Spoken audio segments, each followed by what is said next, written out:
بس الأمن قال لي حاجة خلتني أتجنن أكتر.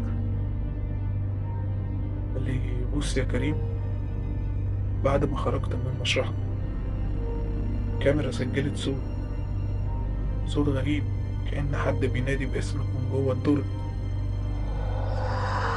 افتكرت فعلا وأنا خارج سمعت حاجة، كأنه صوت واطي شبه الهمس بيقول لي.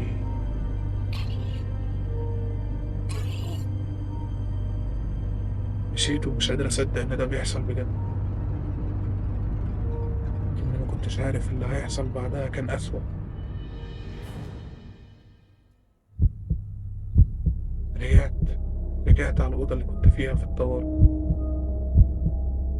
الممرضة اللي كانت هناك قالت لي إنها سمعت صوت خبط على باب الأوضة، ولما فتحت ما لقيتش حد. بس بعد دقيقة الجهاز بتاع النبض اشتغل لوحده، مع إن ما كانش فيه أي حالة جوه.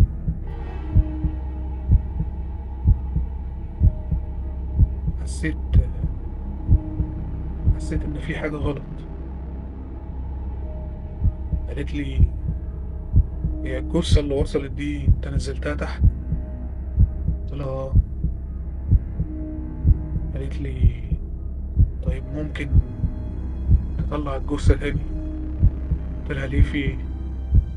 قالت لي أصل الدكتور كان شاكك إن دي سكتة قلبية وإن هو متوفاش. قلت لها أنت بتقولي إيه؟ أنت بتهزري؟ قلت لها طب كان اسمها إيه الجثة دي؟ قالت لي اسمها كريم.